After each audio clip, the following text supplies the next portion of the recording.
Assalamualaikum warahmatullahi wabarakatuh.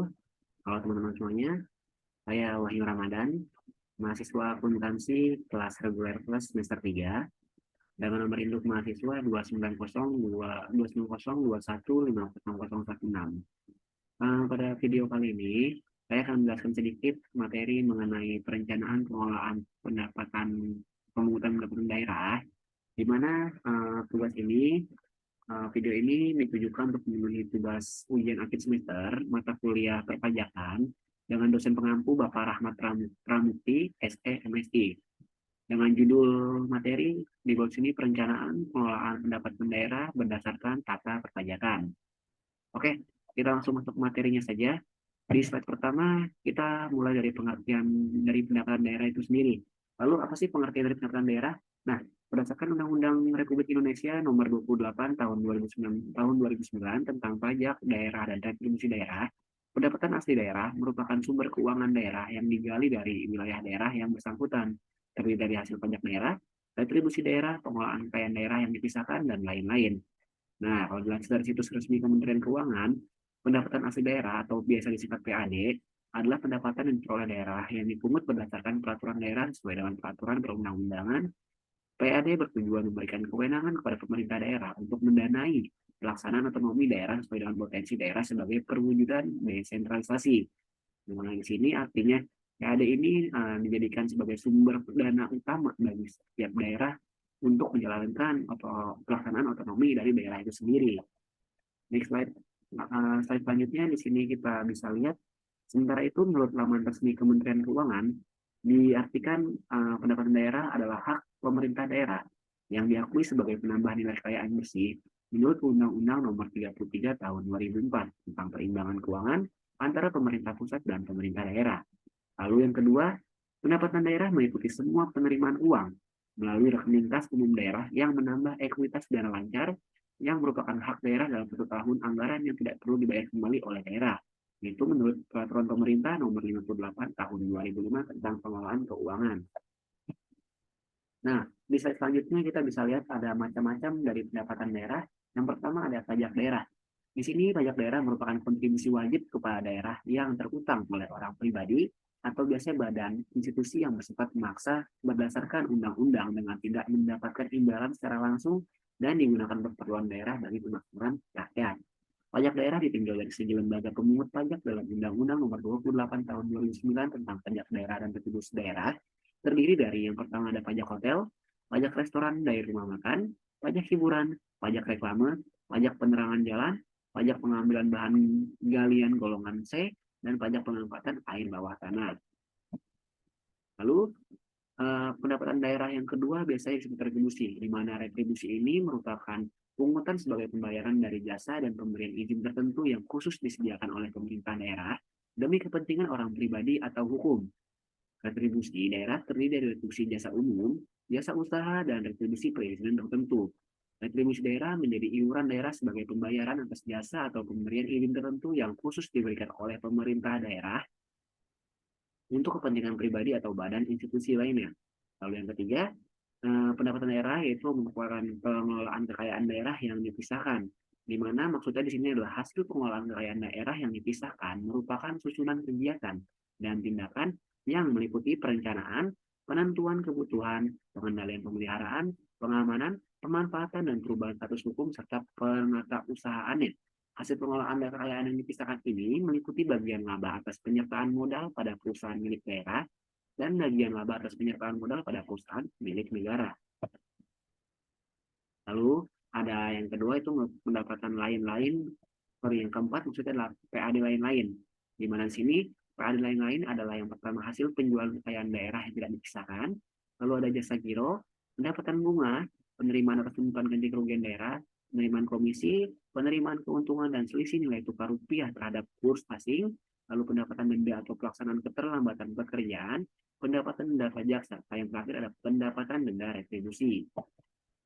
Nah, di sini ada jurnal yang saya gunakan, di mana di sini ada jurnal yang pertama adalah optimalisasi intensifikasi penerimaan pajak hiburan pada Badan Pendapatan Daerah Kota Bekasi tahun 2022 oleh Nukman Fatir, Turmuji, Mubarak, Engkus.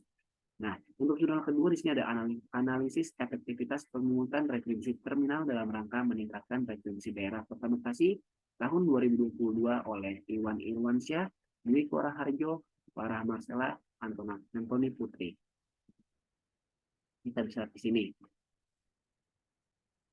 Di sini ada contoh jurnal yang tadi, di mana di sini ada analisis efektivitas pemungutan retribusi terminal dalam rangka meningkatkan retribusi daerah Kota Bekasi.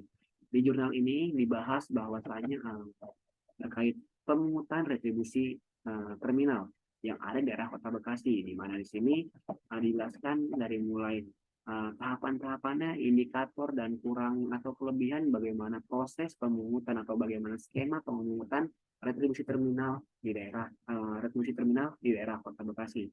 Ya. Nah, untuk perencanaannya sendiri dari jurnal ini kita bisa meninjau di mana sini bahwasanya kita bisa dari hasil kesimpulannya. Oke. Di sini ada kesimpulannya di mana efektivitas peningkatan penerimaan terminal Kota Bekasi 2020 pada pelaksanaannya belum berjalan dengan baik. Karena apa? Indikator yang tidak tercapai target yang telah ditetapkan akibat masih banyaknya wajib retribusi yang masih tidak membayar retribusi dikarenakan kurangnya pemahaman dan kesadaran dari wajib retribusi serta kurang bertanggung jawabnya petugas dalam menertibkan terminal. Nah, di dalam jurnal ini yang sudah diteliti bahwasanya efektivitas pemungutan retribusi terminal di daerah Kota Bekasi itu masih kurang. Terus kenapa sih masih kurang atau masih optimal? Ini dikarenakannya banyaknya kurangnya kesadaran daripada wajib pajak atau bahkan adanya kelalaian dari para petugas dalam menertibkan terminal maupun menarik retribusi terminal untuk keperluan PAD daerah Kota Bekasi. Nah, lalu apa sih rencana pengelolaan yang saya bisa diterapkan? Di sini kita bisa lihat di slide selanjutnya rencana pengelolaan pendapatan daerah. Sebelum kita masuk ke langkah-langkah atau rencana pengelolaan pendapatan daerah, di sini kita bisa jelaskan dulu di mana dinamika lingkungan strategis, baik nasional maupun global, permasalahan dan tantangan yang dihadapi bangsa Indonesia semakin kompleks, di mana arus besar globalisasi membawa keluasan informasi, fleksibilitas distribusi barang dan jasa yang berdampak pada munculnya isu-isu yang berdimensi lintas bidang. Dalam konteks ketatanegaraan, arus globalisasi juga mendorong akselerasi proses demokratisasi dan desentralisasi yang melahirkan situasi paradoksal antara semakin membaiknya kebebasan sipil dengan terbatasnya kapasitas kelembagaan politik. Dengan demikian, kapasitas tata kelola pemerintahan sehingga akuntabilitas pelayanan publik belum penuh sesuai harapan. Jadi ya, mengapa bahwasanya banyak sekali pemungutan pajak maupun pemungutan retribusi bahkan yang berdampak kepada PAD daerah tertentu itu masih kurang optimal, di mana di sini menjelaskan bahwa akuntabilitas pelayanan publik itu belum sepenuhnya sesuai harapan gitu kan.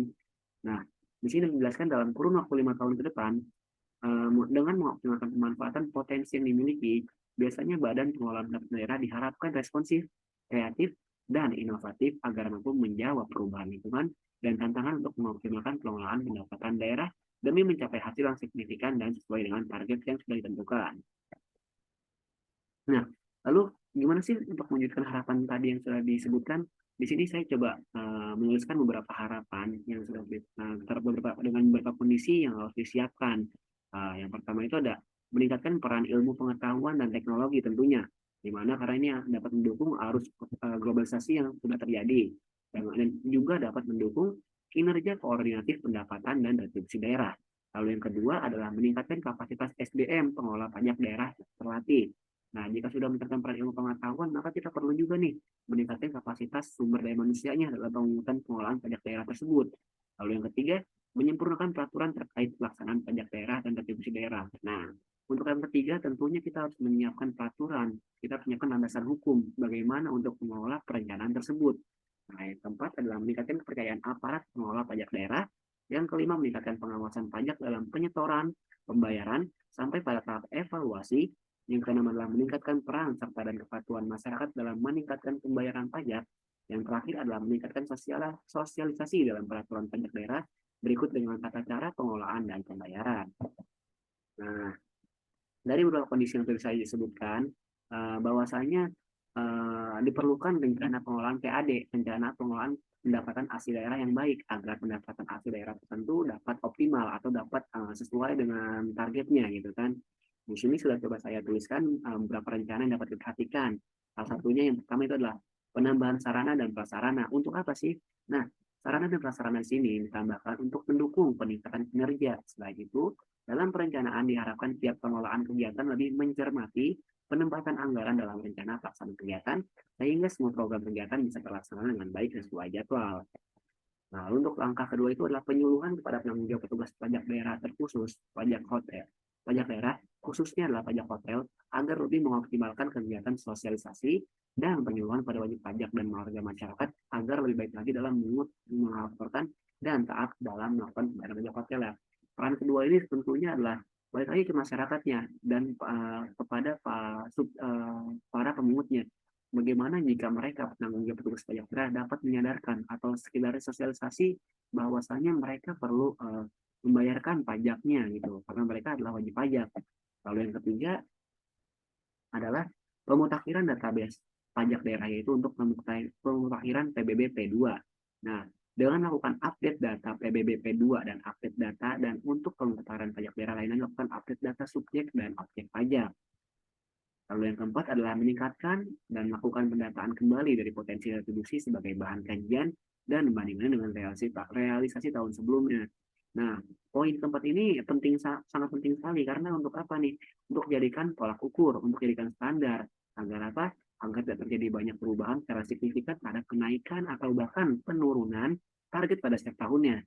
Nah, di sini peran Dinas Perhubungan Kota bersama dengan Tata Usaha Terminal Kota perlu sekali melakukan sosialisasi secara intensif atau langsung kepada wajib retribusinya terkait pemungutan retribusi terminal agar wajib retribusi paham dan mengerti terkait pentingnya retribusi terminal.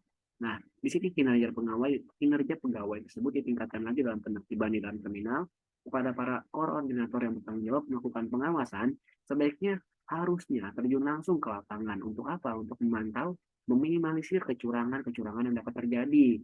Bahwasanya dalam penerimaan retribusi terminal.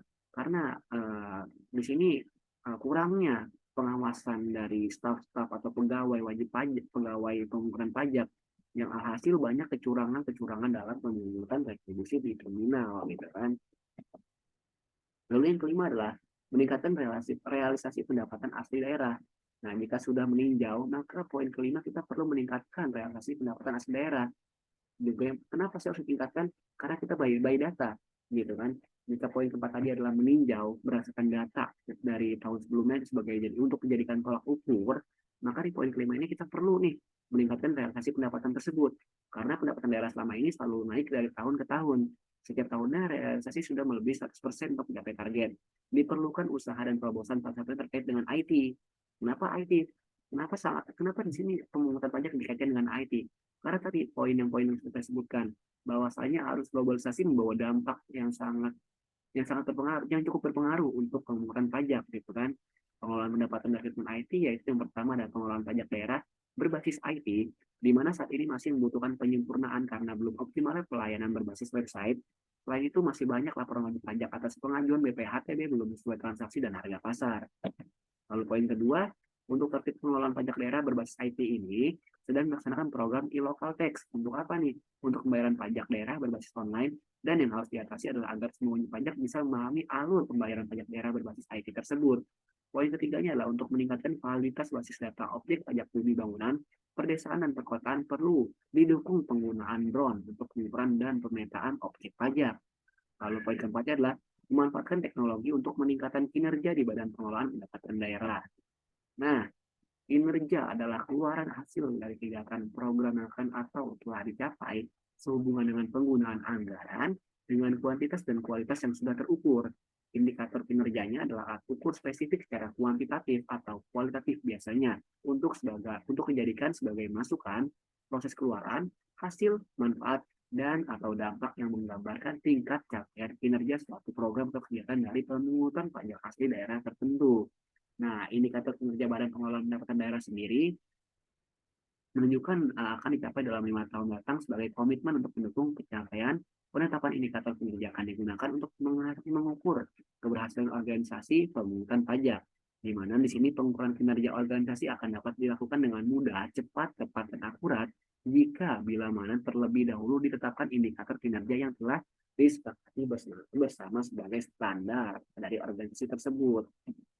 Di mana di sini Badan Pengelolaan Pendapatan Daerah mendukung indikator kinerja utama daerah dengan yaitu capaian tingkat pelaksanaan reformasi birokrasi yang bertujuan untuk mewujudkan penyelenggaraan pemerintahan dan pelayanan publik yang berkualitas, transparan, akuntabel, dan partisipatif dengan indikator kinerja yaitu capaian peningkatan pengelolaan keuangan dan aset yang telah diukur dari realisasi capaian program, presentasi pendapatan, presentasi belanja, presentasi penerbitan dokumen tepat waktu, dan presentasi tertib administrasi aset dari daerah tertentu.